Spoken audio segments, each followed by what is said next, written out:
Income पर जो पाकिस्तान में टैक्स पेड है बाहर ले जाके खरीद सकता है।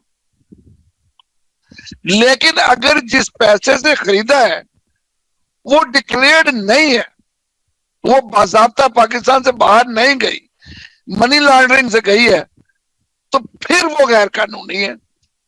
सबूत तो आपने उस पैसे का देना है कि ये बाहर कैसे गया। ये नहीं मसला कि पैसा का हलाल हराम है, मसला ये वहां गया कैसे। तो उनके पास भी कोई नहीं था।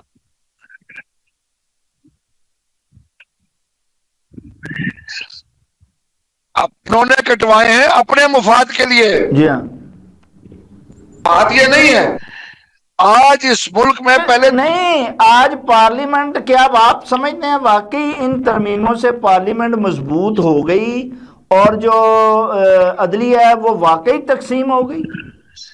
अदलिया तकसीम नहीं हुई, अदलिया बेबस हो गई है।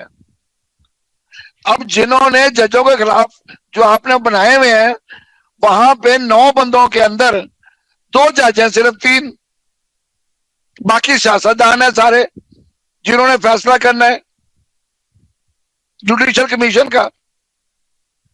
तो उसमें कौन है? उसमें जनाब वजीर कानून है, वो पार्टी के होते हैं। जनाब एडवोकेट जनरल है, वो पार्टी के होते हैं। 4 सियासतदान है, 2 अपोजिशन के, 2 सरकार के, 4 वोट तो वही हो गए ना सरकार के। फिर एक वोट जो अलग से आता है वो भी उनका होता है 5। और जजेस के अंदर आपको पता ही है जिससे तकसीम है। इस मुल्क में हमेशा से 2 कानून रहे हैं,